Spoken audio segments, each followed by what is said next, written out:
اللهم صل على محمد وآل محمد. امام زمان کے بارے میں ایک درس پڑھا تھا، اللہم صلی علی محمد وآل محمد فرج فرجہ مسلم.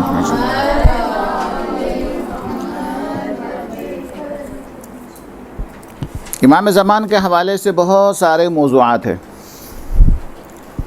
ایک موضوع تو یہ ہے کہ امام علیہ السلام کی طول حیات، ایک شخص اتنی زندگی کس طرح سے، یعنی اتنے سال تک کس طرح زندہ رہ سکتا ہے، ایک موضوع ہے وہ، لیکن وہ زیادہ اہم نہیں ہے،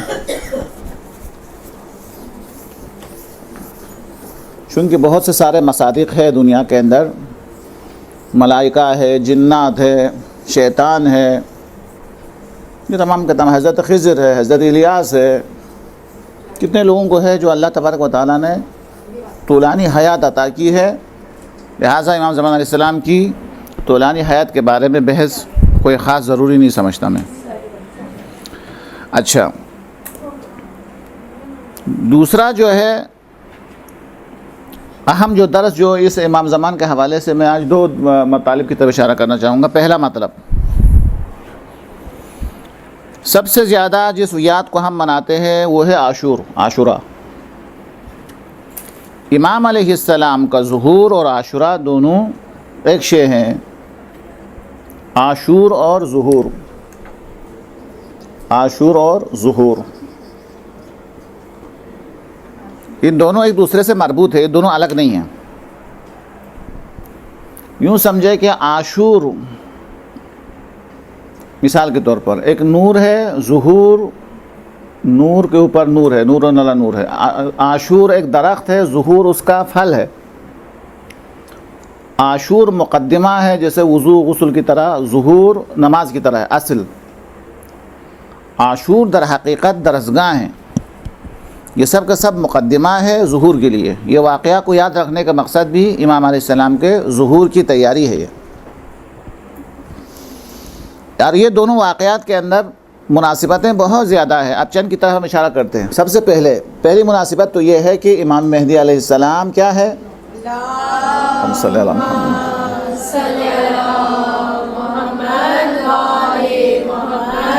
وسلم. سب سے پہلے تو آپ کو پتہ ہے کہ یہ لقب ہے، لفظ مہدی ہے، درست ہے؟ مہدی غلط ہے، مہدی. اچھا، سب سے پہلے تو یہ امام حسین علیہ السلام کا فرزند ہے. یہ مناسبت تو یہ ہے. امام کس کے فرزند سے ہے، کن کی اولاد میں ہے؟ امام حسین کے فرزند ہے، فرزند امام حسین ہے. ظہور کا تعلق امام مہدی سے اور عاشور کا تعلق امام حسین سے. آپ ان دونوں کی مناسبت ہیں. ایک تو یہ ہے کہ ان کا فرزند ہے. دوسرا یہ ہے کہ امام مہدی علیہ السلام ولی دم ہے. امام حسین شہید ہوئے ہیں. جب امام حسین شہید ہوئے ہیں تو جو خون کا جو وارث ہے، ولی دم، جو خون کا وارث ہے، باپ اگر شہید ہو جائے تو بیٹا وارث ہوتا ہے. تو اس زمانے کے اندر امام حسین علیہ السلام کے خون کا جو ولی دم ہے، جو وارث ہے، وہ کون ہے؟ ظاہر ہے امام زمانے کے امام ہے.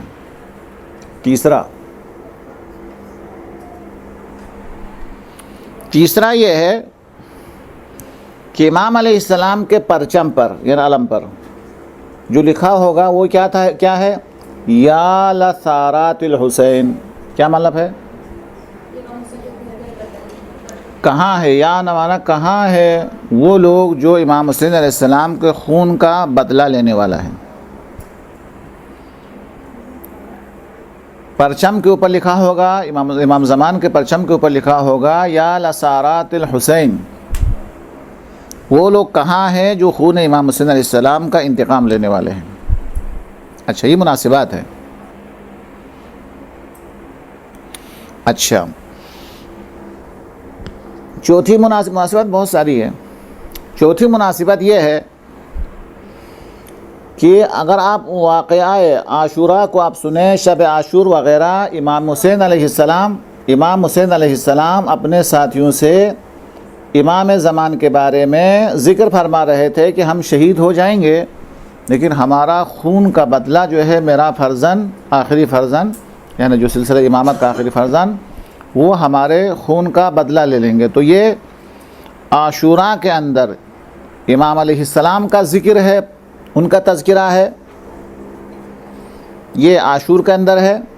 اور امام علیہ السلام جب ظہور فرمائیں گے تو سب سے پہلے عاشوراء کا ذکر فرمائیں گے، یعنی یہ دوسرے سے مربوط ہے. عاشوراء، شب عاشور امام زمان کا تذکرہ ہے، اور امام زمان جب ظہور فرمائیں گے تو عاشوراء کا تذکرہ فرمائیں گے. وہاں پہ ظہور کا ذکر ہے اور ظہور کے وقت عاشوراء کا ذکر ہے، ایک دوسرے کے لیے لازم و ملزوم ہے. اچھا،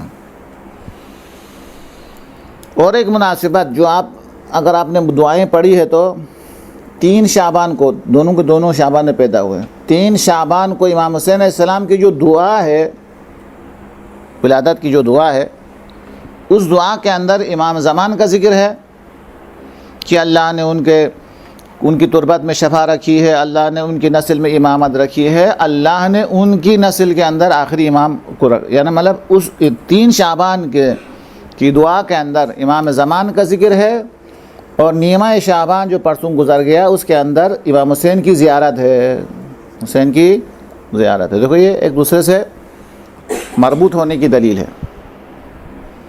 3 شعبان جو امام حسین کی ولادت ہے، وہاں کے اعمال اور دعاؤں کے اندر امام زمان کا ذکر ہے. 15 شعبان جو ہمارے آخری امام کی ولادت کی تاریخ ہے، اس میں امام حسین کی زیارت کیا ہے؟ مستحب ہے، مخصوصہ ہے نا. امام حسین علیہ السلام کی زیارت مخصوصہ ہے. اچھا، اس سے بھی آپ آگے بڑھیں تو زیارت عاشوراء کے اندر امام زمان کا ذکر ہے، دعائے ندبے کے اندر امام حسین کا ذکر ہے. حالانکہ دعائے ندبہ کس کے لیے؟ امام زمان سے مربوط ہے. این الطالب بدم المقتول بکربلا، این الحسن و این الحسین، این ابناء الحسین و اولاد الحسین. زیارت عاشوراء کے اندر جو امام حسین کی زیارت ہے، وہاں زمانے کے امام کا ذکر ہے. ایک جگہ پر بھی نہیں ہے، غالباً 2 جگہ پر موجود ہیں. اچھا، اس کے علاوہ ساتھ تو میں نے لکھ دیا، اس کے علاوہ مقصد کے لحاظ سے امام حسین علیہ السلام بھی لإصلاح امت جدی، اور زمانے کے امام کا مقصد بھی وہی اصلاح امت ہے. جس طریقے سے حق کے ساتھ دینا امام حسین کے زمانے کے اندر بہت زیادہ مشکل تھا، آسان نہیں تھا، اسی طریقے سے حالات کے لحاظ سے بھی یہ دونوں عاشوراء اور ظہور دونوں مماثلات ہے ایک دوسرے کا ساتھ، کہ دونوں کے حالات جو ہے ایک جیسے ہوں گے. وہاں پر بھی ہر طرف ظلم ہوگا، ہر طرف جو ہے وہ حق کی شناخت کرنا انسان کے لیے آسان نہیں ہوگا. جیسا وہاں تھا ایسا ہی یہاں پہ ہوگا. اس کے علاوہ اگر آپ یاد رکھنا چاہیں تو امام حسین مدینے سے نکلے، مکہ پہنچے، مکہ سے نکلے، کہاں نکلے؟ کوفہ کی طرف نکلے، کوفہ کی طرف روانہ ہوئے، لیکن کوفہ پہنچنے سے پہلے شہید ہوئے. زمانے کے امام بھی پہلا ظہور خفی مدینہ میں، اس کے بعد علی الاعلان ظہور مکہ کے اندر، اور مکہ کے بعد جیسا امام حسین علیہ السلام سفر کے لیے کوفہ کو مقصد بناتے ہیں، زمانے کے امام بھی کوفہ کی طرف کیا کریں گے؟ سفر اختیار کریں گے. امام زمان کا دارالحکومت کہاں ہوگا؟ شہر کوفہ ہوگا. تو یہ ساری مناسبتیں موجود ہے، بہت ساری مناسبتیں موجود ہے امام زمان علیہ السلام کا اس ظہور کے حوالے سے. خوب، اچھا، پھر اس کے بعد اور ایک مطلب، اب جب یہ عاشور اور ظہور دونوں ایک جیسے ہیں، دو ایک دوسرے سے مناسبت ہے، 7 8 10 12 تو میں نے بتا دیا آپ کو، اور بھی ہزاروں مناسبتیں موجود ہے.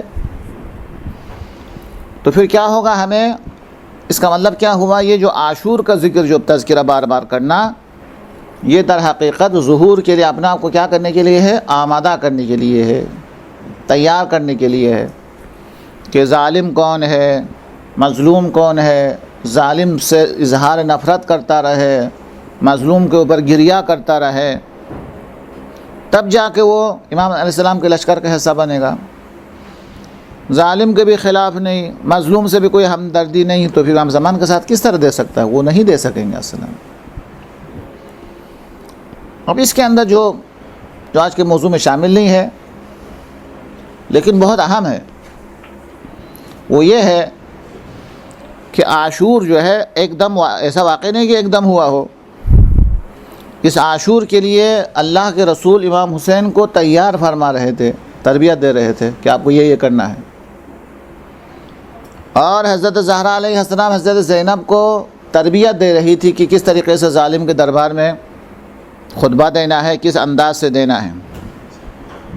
جس طریقے سے مولائے کائنات حضرت عباس کو عاشور کے لیے کیا کر رہے تھے، تیار کر رہے تھے. جس طریقے سے امام حسن علیہ السلام حضرت قاسم کے ہاتھ پہ تعویذ باندھ کر کربلا کے لیے تیار کیا جا رہا تھا، اور جس طریقے سے امام حسین علیہ السلام علی اکبر کو کیا کر رہے تھے، کربلا کے لیے تیاری ضروری ہے. یہ مسئلہ ہے. عاشور اور ظہور دونوں ایک دوسرے کے ساتھ لازم و ملزوم، ایک درخت ہے، ایک اصل ہے اور ایک فرع ہے. ایک درخت ہے، ایک اس کا میوہ ہے، ایک مقدمہ ہے، دوسرا مقصد ہے. تو جس طریقے سے عاشور کے لیے بہت پہلے سے تیاری ہوئی، ظہور کے لیے بھی بہت پہلے سے تیاری ضروری ہے. یہ آج کے زمانے میں بھی ایسا نہیں ہوتا کہ ایک آدمی جا کے بولے فوج کے اندر اپنا نام لکھوا لے اور اس کے بعد کہے ابھی میں اپنے گھر میں جا کے آرام سے بیٹھ جاؤں گا، جب جنگ ہو جائے تو مجھے بلا لینا، میں وہیں سے ڈائریکٹ وہاں سے جنگ پہ آ جاؤں گا. تو وہ بولے گا بھائی کس طریقے سے جنگ کریں گے، آپ کو نہ آپ کو تربیت ہے، ہاں نہ آپ نے ٹریننگ لی ہے، کچھ بھی نہیں ہے، تو ممکن ہی نہیں، یہ مذاق ہوگا.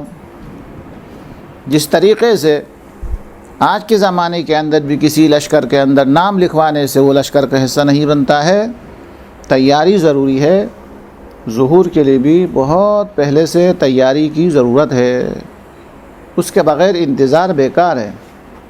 انتظار ہمیشہ مقدمہ فراہم کرنے کے بعد ہوتا ہے. تیاری کر کے امتحان دیا ہے تو رزلٹ کا نتیجہ ہے، امتحان ہی نہیں دیا ہے کس چیز کا، ہاں انتظار ہے. انتظار معنی نہیں رکھتا. انتظار مقدموں کو انجام دینے کے بعد کے مرحلے کو کہا جاتا ہے. زمین کو نرم کرنے کے بعد، بیج ڈالنے کے بعد، پانی دینے کے بعد پھر انتظار کیا جا سکتا ہے کہ یہاں سے کوئی زراعت پیدا ہو جائے گی. کچھ بھی نہیں کیا ہے، آرام سے بیٹھا رہا ہے کہ زمین سے زراعت باہر آئے گی، کبھی بھی نہیں آئے گی. وہ بالکل اسی طریقے سے نہ کسی مولانے کو بلایا ہے، نہ کسی کو مجلس کے اندر بلایا ہے، کچھ بھی نہیں ہے، اور گھر کے اندر بیٹھ کے بولا ہمیں مجلس کا انتظار ہے، تو وہ لوگ مذاق اڑائیں گے. انتظار جو ہے اس وقت ہوتا ہے کسی ذاکر سے بات کی ہو، لوگوں کو مجلس کے اندر آنے کی دعوت دی ہو، گھر کے اندر جو ہے فرش عزا جو ہے بچھا دی ہو، پھر کہہ سکتے ہیں کہ مجلس کا انتظار مقدمات چاہتا ہے. اور آرام سے بیٹھنے کا نام انتظار نہیں ہے. انتظار ہمیشہ مقدمات فراہم ہونے کے بعد ہوتا ہے. تو اگر ہم انتظار میں ہے، حالت انتظار کے اندر ہے، تو حالت انتظار انسان سے عمل کا تقاضا کرتا ہے. اچھا، موضوع کو بدلنے سے پہلے حدیث کے اندر آیا ہے، کتابوں کے اندر آیا، علماء سے ہم نے سنا ہے کہ جو شخص امام علیہ السلام کے لشکر کے اندر حصہ بننے کے لیے تیاری شروع کرتا ہے اور اپنے آپ کو اس حصے کے اندر جو تیاری کرنی چاہیے وہ تیاری کر لیتا ہے، تو فرمایا اس کے لیے سمجھو امام ظاہر ہو چکے السلام. اب اس کو کیا مقصد یہی تھا کہ تیاری ہو گئی، تیاری شروع ہو گئی، تو ٹھیک ہے، اس کے لیے سمجھو ظہور ہو گئی امام علیہ السلام پر. تو یہ ہوئی. تو ایک تو یہ ہے کہ عاشور جو یہ ابھی ہم جو مناتے ہیں، یہ عاشور نہیں تو وہی ہوگا جیسے ایک شخص نے مجھے کربلا ہی میں پوچھا تھا. ٹھیک ہے، اس وقت جب علی اکبر کو شہید کیا جا رہا تھا، حضرت علی اکبر کو اذیت بھی ہو گئی، تکلیف بھی سب کچھ ہے، لیکن اب تو شہید ہو کے اتنے سال ہو گئے، وہ جنت میں آرام کر رہے. ایسا تو نہیں وہ آرام کر رہا، ہم ادھر خواہ مخواہ رو رہے پیٹ رہے. ہاں ضرور سے. تو اس کا جواب سری یہ ہے کہ اس عاشور کے لیے نہیں ہے، یہ آنے والے ظہور کے لیے ہے. مظلوم سے ہمدردی باقی رہے، ظالم سے نفرت باقی رہے دل کے اندر، تاکہ ظہور کے وقت یہ کام آ سکے. ورنہ مظلوم سے ہمدردی نہیں ہے، ظالم سے نفرت نہیں ہے، تو پھر امام زمان کا ساتھ خواہ کیوں دے گا وہ. اچھا، پھر اگلا مرحلہ یہ ہے کہ ظہور کا انتظار وہی کرے گا جو زمانے حال سے بیزار ہوگا. وہ اپنے نظام سے بڑا خوش ہے، بہترین بچت جو ہے بہترین اس سے خوش ہے، بہترین نمائندہ جو اس سے وہ خوش ہے، صدر سے، وزیر اعظم سے، ملک سے بہت خوش ہے، نظام سے بڑا خوش ہے، اور ان کے کامیاب ہونے پر جشن بھی منا رہے، سب کچھ منا رہے۔ اس کا مطلب ظہور کا انتظار تو نہیں ہو رہا، پھر انتظار کے لیے تو حالات سے بیزار ہونا ضروری ہے۔ جو شخص موجودہ نظام سے بیزار ہوگا وہ کسی انقلاب کا انتظار کرے گا، جو موجودہ نظام کو بہترین نظام سمجھ رہا ہوگا وہ کیوں انتظار کرے گا؟ وہ انتظار مذاق ہے اس کا۔ شرط اول یہ ہے کہ سب سے پہلے وہ موجودہ نظام سے کیا ہو جائیں؟ بیزار ہو جائیں، اس سے نفرت ہو، اس سے بیزاری ہو، اس کے کسی کامیابی کو کوئی جشن منانے کا مفہوم نہ ہو، تو وہ جو ہے انتظار ہے، وَإِلَّا وہ مذاق ہے باقی۔ یہ ایک مطلب تھا جو میں نے آپ کے سامنے بیان کرنا چاہا۔ تو بیزار ہونا، ہاں علامہ اقبال نے بھی کہا کہ وہ ہاں ہے زمانے میں وہی کیا ہے تمہارا امام برحق جو تمہیں حاضر و موجود سے بیزار کرے۔ وہ حاضر و موجود سے بیزار کرے وہ امام ہوتا ہے اصل میں۔ جو حاضر اور موجود کا عاشق بنا دے وہ امام نہیں ہوتے، وہ غلام بنانے والا ہوتا ہے۔ ہر موجود سے، ہر شے سے بیزار کر دے، خدا کا بنا دے، الہی بنا دے، ہر شے سے آزادی دلا دے، وہ امام برحق ہوتا ہے۔ خوب، تو ظہور کے یہ ہے۔ اب میں موضوع کو تھوڑا سا بدل کے 10-15 منٹ ہو رہ گیا تو اس میں موضوع کو بدل رہا ہوں۔ اب جو ہم انتظار کر رہے ہیں جس سے انقلاب کا یا اس امام علیہ السلام کے ظہور کا، اس کے شرائط کو شاید پہلے ذکر کیا تھا غالباً، یا ذکر کیا تھا نہیں کیا تھا۔ پہلی شرط، ہمارے اندر اتنی استعداد ہو، طاقت ہو کہ ہم اس نظام کو سمجھ سکیں، ایک۔ دوسری شرط، امامت نعمت عظمیٰ ہے جو اللہ تبارک و تعالیٰ نے ہماری نافرمانی کی وجہ سے، اماموں کے ساتھ نہ دینے کی وجہ سے سزا کے طور پر امام کو ہم سے الگ رکھا ہے۔ جب تک ندامت نہ ہو، امام کے ساتھ دینے کا وعدہ نہ ہو، امام ظہور نہیں فرمائیں گے۔ جی مثلا امام نعمت ہے، امامت نعمت ہے۔ حضرت علی علیہ السلام کا زمانہ تھا، لوگوں نے علی کے ساتھ نہیں دیے، امام حسن کے ساتھ بھی نہیں دیا، امام حسین کے ساتھ بھی بہت کم لوگوں نے دیا۔ بعض قتل کیا گیا، بعض کو زندان میں رکھا گیا، بعض کو جلا وطن کر دیا گیا، لوگوں نے کچھ قدردانی نہیں کی نعمت کی۔ تو اللہ تبارک و تعالیٰ نے اس نعمت کو پردے غیب کے اندر رکھ دیا ہے تاکہ انسان کو احساس ہو جائے کہ یہ کتنی بڑی نعمت ہے۔ کفران نعمت کی وجہ سے یہ نعمت ہم سے اللہ تبارک و تعالیٰ نے ایک لحاظ سے پردے میں رکھ دیا ہے۔ تو پھر جب ایسا ہے تو پھر تو جب تک اللہ تبارک و تعالیٰ کی بارگاہ میں توبہ نہ ہو، خدا سے یہ وعدہ نہ ہو کہ اب ہم اس نعمت کی جو ہے وہ قدردانی کریں گے، کفران نعمت نہیں کریں گے، ناشکرانی کریں گے، امام کے ساتھ دیں گے، جب وہ ادا نہ ہو، ظاہر ہے کہ یہ شرائط ظہور ہے، یہ علامات ظہور نہیں ہے جو خدا کو کرنا ہے۔ یہ سفیانی آنا، آسمان سے آوازیں آنا، مغرب سے سورج نکلے، ہمارا کام نہیں ہے، وہ خدا کا کام ہے۔ ہمارا کام یہ ہے کہ اللہ سے یہ وعدہ کرنا، سچی توبہ کرنا کہ انشاءاللہ اس دفعہ بھی ہم آئیں گے تو ہم ساتھ دیں گے۔ پھر نظام کو سمجھنا کہ جب تک ہم نظام کو نہیں سمجھیں گے، امام آ کے کیا کریں گے؟ پھر ہمارے اندر وہ صلاحیت موجود ہے ہی نہیں ہے نظام کو سمجھ سکے، تو امام تو ظہور نہیں فرمائیں گے۔ آخری نبی سب سے پہلے خلق ہونے کے بعد آخر میں کیوں آئے؟ چونکہ اس سے پہلے آتے تو اس کے نظام کو سمجھ بھی نہیں سکتے تھے لوگ۔ تو نظام کو سمجھنے کی صلاحیت۔ اور تیسرا، صحیح معنی کے اندر انتظار، شدت، حالات سے بیزار ہو اور صحیح معنی میں لوگ صحیح معنی میں انتظار کرنے لگے تو امام علیہ السلام ظہور فرمائیں گے۔ چونکہ امام علیہ السلام ایک ایسا انقلاب لانے والا ہے جس انقلاب کے اندر کوئی باطل کا شائبہ تک نہیں ہے۔ اللہ نے کیوں پردے غیب، فلسفہ غیبت، اللہ نے امام زبان کو پردے غیب کے اندر کیوں رکھا ہے؟ اگر امام علیہ السلام پردے غیب میں نہ ہوتے، فرض کر لو پاکستان کے اندر ہوتے تو پاکستانی پاسپورٹ تو ضرور ہوتا، آپ پاکستانی پاسپورٹ لے کے دبئی میں چلے جاتے تو وہاں تو پھر مشکلات آ جاتا ہے نا پاکستانی پاسپورٹ کے. پاکستان کے اندر رہتے تو پاکستانی قوانین کا خیال رکھنا ضروری ہوتا. اللہ تبارک و تعالیٰ نے آخری حجت کو پردے کے اندر رکھا تاکہ کسی قانون کے پابند نہ ہو, آزاد ہو, کسی ملک کے پابند نہیں ہو,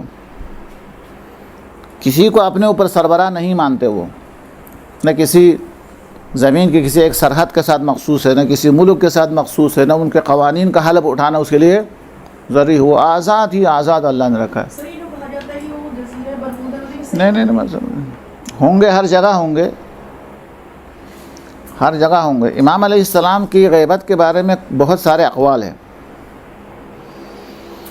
لیکن اس میں برمودہ نہیں ہے خلاصہ. جی ہاں جی ہاں جی ہاں, وہ ہمارا عقیدہ کا حصہ نہیں ہے. بعض لوگ آپ دعائے کمیل کے اندر ہم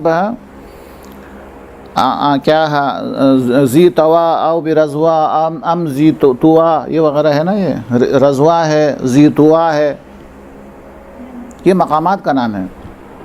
مدینہ مکہ کی جو مخصوص جگہ ہے, کسی جگہ کا نام رضوا ہے, کسی جگہ کا نام زی توا ہے. کہ امام زمان سے وہ دعائے رتبہ کے اندر کہتے ہیں کہ میں کہاں کہاں تلاش کروں, رضوا کی زمین پہ جا کے تلاش کروں, زی توا میں جا کے تلاش کروں. بعض روایت کہتی ہے کہ وہاں ہے. مثلا بعض روایات کے مطابق زمانے کے امام صحرا بیابان ان مقامات پر آپ رہتے ہیں. بعض روایات کے مطابق امام علیہ السلام ہمارے درمیان رہتے ہیں. اسی کو زیادہ قوی سمجھا جاتا ہے. ہمارے درمیان رہتے ہیں اور ہمارے ساتھ زندگی گزار رہے ہوتے ہیں, ہماری مدد بھی کر رہے ہوتے ہیں. ہم اس کو پہچان نہیں سکتے. خلاصہ وہی جو مثالیں میں نے دی تھی.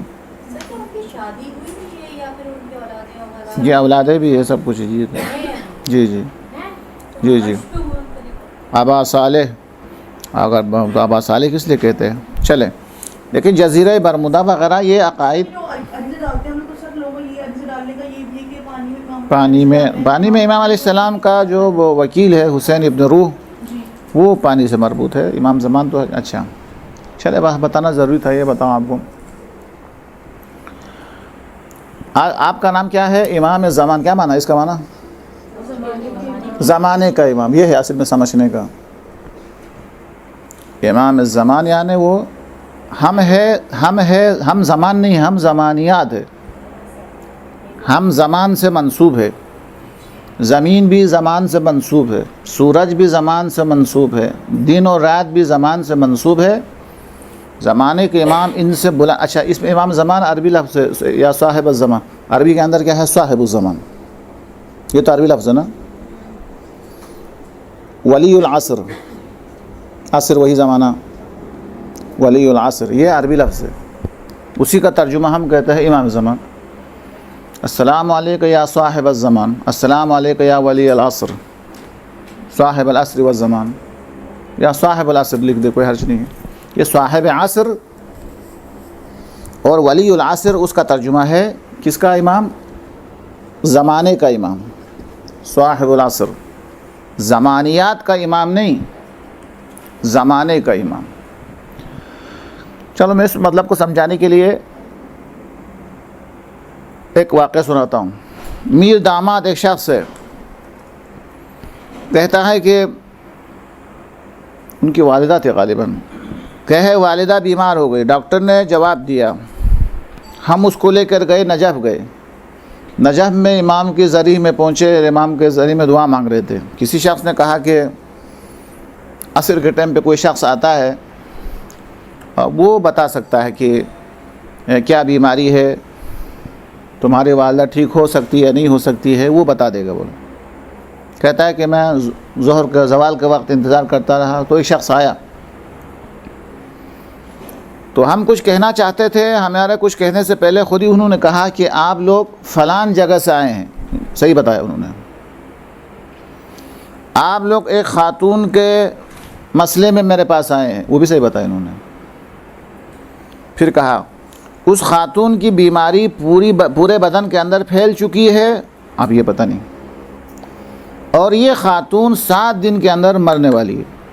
یہ کہہ دیا، انہوں نے پوچھے بغیر، انہوں نے بغیر پوچھ کے ایڈوانس بتا دی صاحب۔ میر داماد کہتا ہے کہ دو تو آپ نے صحیح بتائے کہ فلان جگہ سے آئے ہیں، آپ نے صحیح کہا، ٹھیک ہے، پوچھے بغیر آپ نے صحیح بتائے، اور ہم ایک خاتون کی بیماری کے بارے میں پوچھنا چاہتے ہیں، یہ بھی تم نے صحیح بتایا، لیکن باقی جو دو ہے کہ بیماری پورے بدن کے اندر پھیل چکی ہے، یہ 1 ہفتے کے اندر مرنے والی ہے، ہم اس پر کیسا یقین کریں؟ تو اس نے کہا کہ اگر آپ یقین کرنا چاہیں تو آپ میرا امتحان لے لیں۔ کہا کس طرح امتحان لے لیں؟ کہتے کہ آپ اپنے ذہن کے اندر کچھ لائے، میں بتا دوں گا کہ تم نے اپنے ذہن میں کیا لایا، بتا دوں گا۔ میر داماد کہتا ہے کہ میرے چاچا نے، ان کے والد نہیں تھے، چاچا نے سر تھوڑا نیچے کیا اور کہا آپ بتائیے کیا ہے؟ تو اس شخص نے تصویر کو گھمانے کے بعد کہا آپ نے ایک شخص کا ارادہ کیا ہے جو اس وقت لبنان میں ہے، یہ کہا۔ پھر کہا بس سوری، وہ لبنان سے مدینہ پہنچ گئے، بولا۔ پھر کہا نہیں ابھی تو یہ تو مکہ پہنچ گئے۔ کچھ دیر کے بعد وہ اپنی جگہ سے بلند ہو گئے، انہوں نے کہہ دیا کہ آپ نے زمانے کے امام کا ارادہ کیا ہے۔ تو انہوں نے کہا کہ آپ کو کیسے پتہ چلا میں نے زمانے کے امام کا ارادہ کیا؟ تو کہا کہ پہلے جب میں نے دیکھا تو وہ لبنان میں تھے، پھر چند لمحے کے اندر وہ مدینہ پہنچے، پھر چند لمحے کے بعد وہ مکہ پہنچے۔ خیر یہ تو طویل العرض ہے، یہ تو کسی کے پاس بھی ہو سکتا ہے یہ علم، اس وقت تک تو مجھے بھی نہیں پتہ چلا کہ آپ نے زمانے کا امام کا ارادہ کیا ہے۔ میں نے 3 نشانیوں سے میں نے اندازہ لگایا کہ مجھے پتہ چلا کہ آپ نے امام زمان کا ارادہ کیا ہے۔ نمبر 1، جب وہ مکہ پہنچے اور جب اس نے خانہ کعبہ کا طواف شروع کیا تو میں نے دیکھا کہ یہ کعبہ کا طواف کر رہے تھے تو کعبہ ان کا طواف کر رہا تھا۔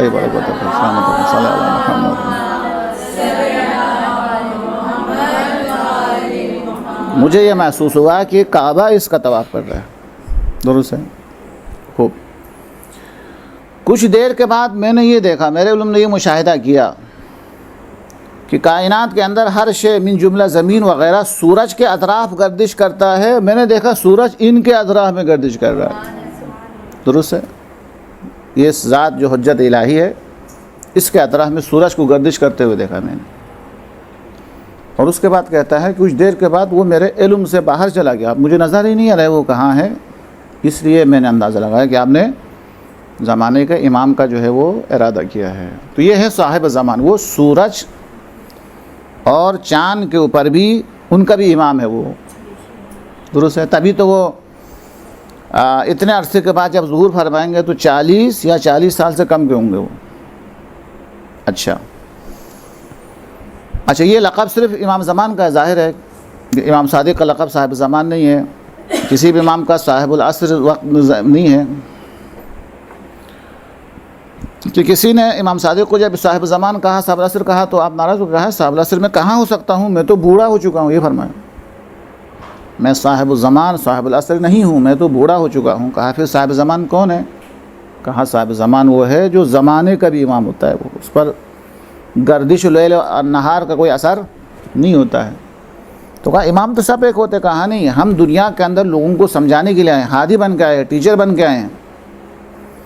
ہم کبھی بچپنا گزارتے ہیں تاکہ لوگوں کو پتہ چلے کہ بچپنا کس طرح گزارا جاتا ہے، پھر ہمارے اوپر ظاہری طور پر جوانی آتی ہے تاکہ لوگوں کو پتہ چلے جوانی کو کس طریقے سے گزارنا ہے، پھر ہم بوڑھے بھی ہو جاتے ہیں تاکہ لوگوں کو پتہ چلے کہ بڑھاپے کے اندر کس طریقے سے عبادات معاملات کس طریقے سے کرنا ہے۔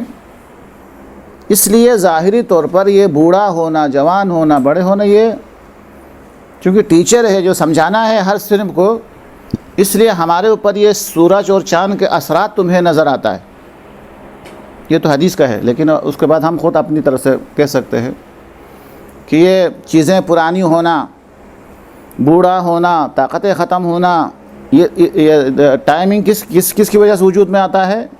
ٹائم جو وجود میں آتا ہے سورج اور چاند کی حرکت سے، اور اسی سے انسان بوڑھا ہوتا ہے، بچے بڑے ہوتے ہیں، یہ سب کچھ ہوتا ہے۔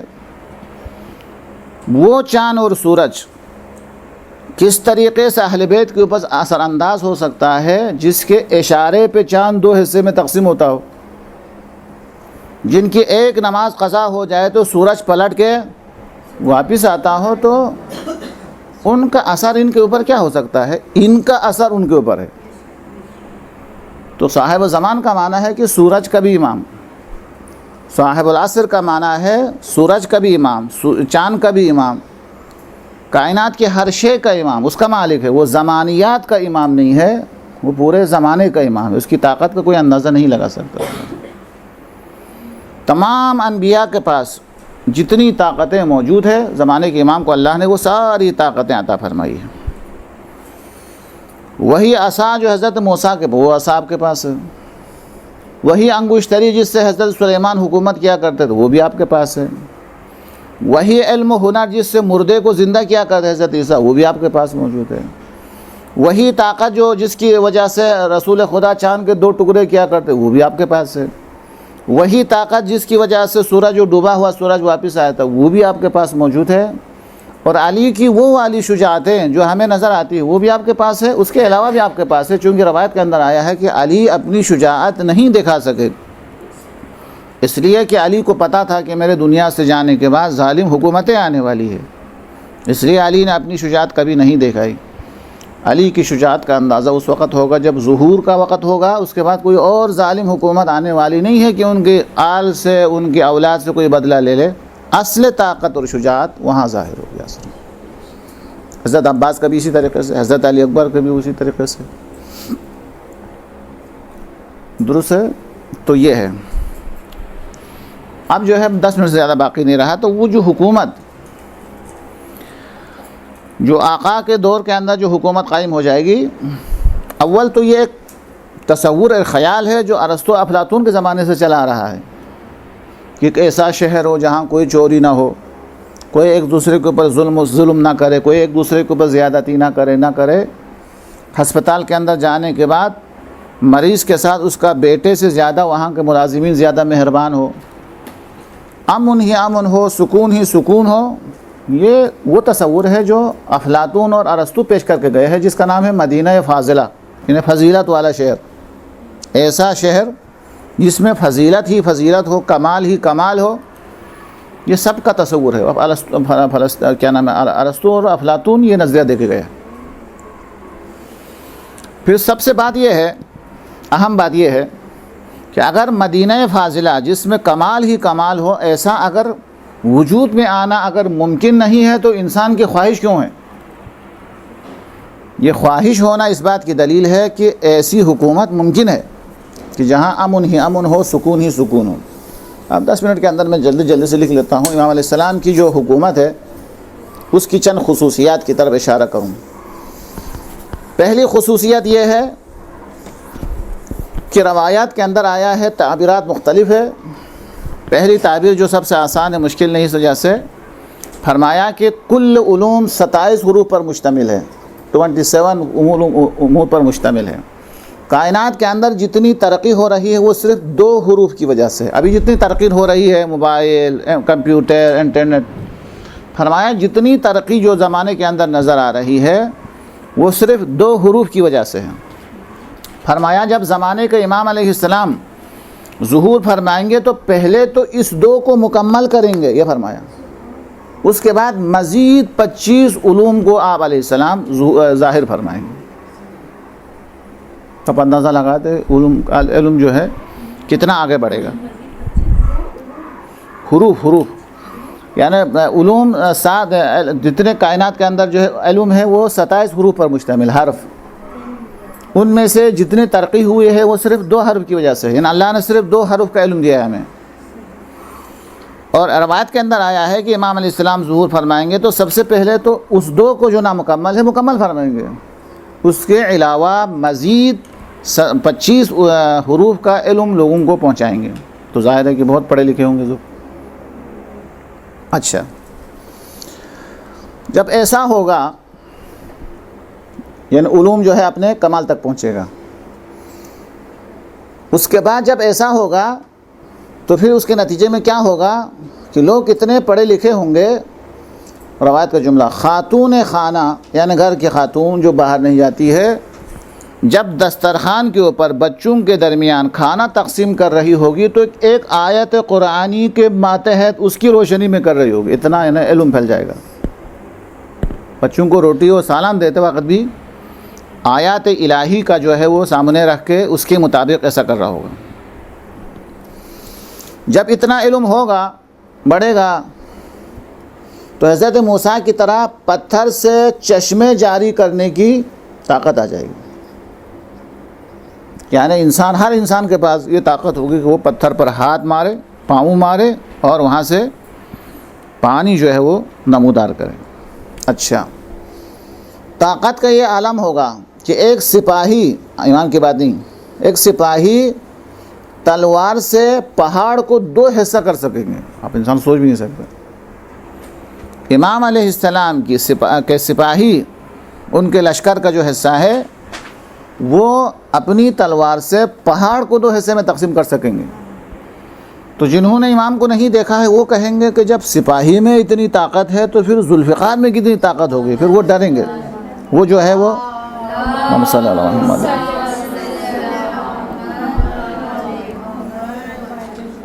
خوب، پھر اس کے بعد جو ہے وہ 2 لفظ استعمال ہوتا ہے اگر آپ کو یاد ہے تو. یملأ اللہ بہ الارض قسطا وعدلا، ایک قسط بھی ہے، عدل بھی ہے. کما ملئت ظلما وجورا، 2 لفظ ہے.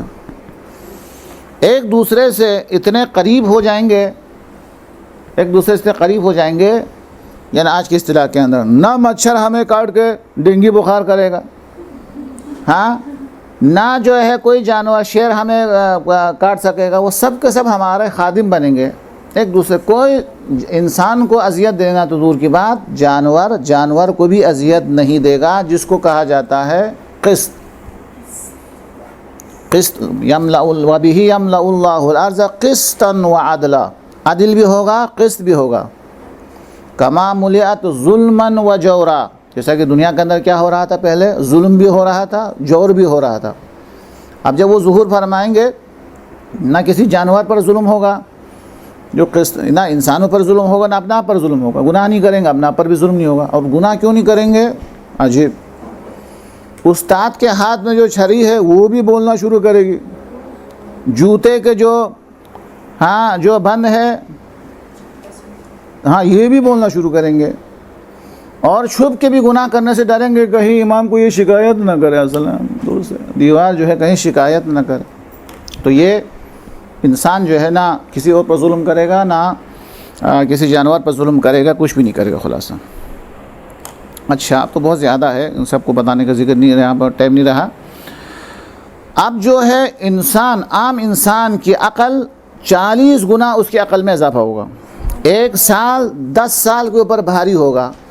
اتنے خوشحال ہوں گے کہ بچے دعا کریں گے پروردگار ہم کب جوان ہو جائیں، اور بوڑھے تمنا کریں گے کاش ہم دوبارہ بچے ہو جائیں.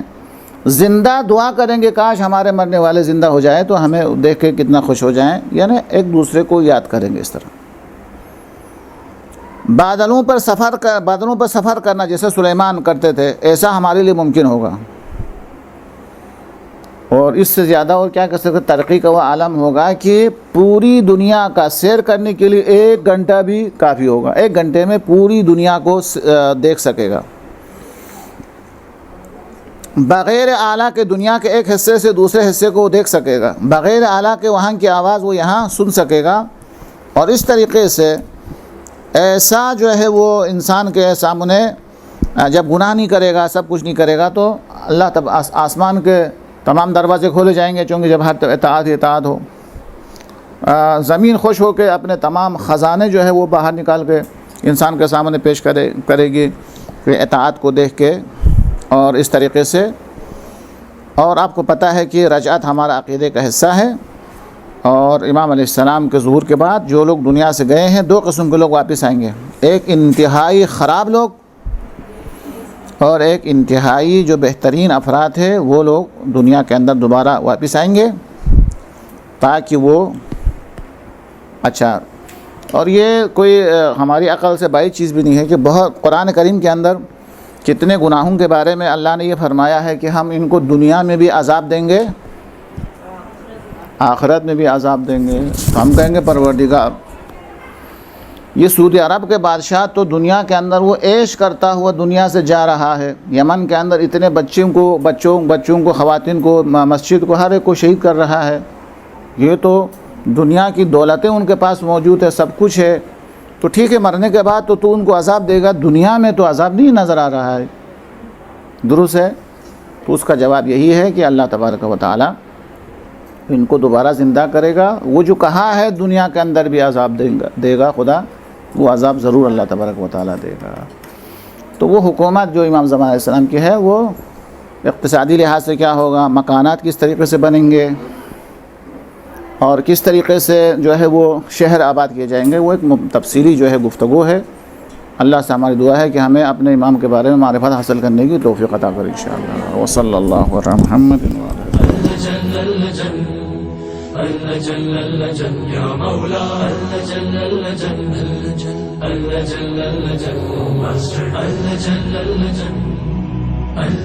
يا صاحب السماء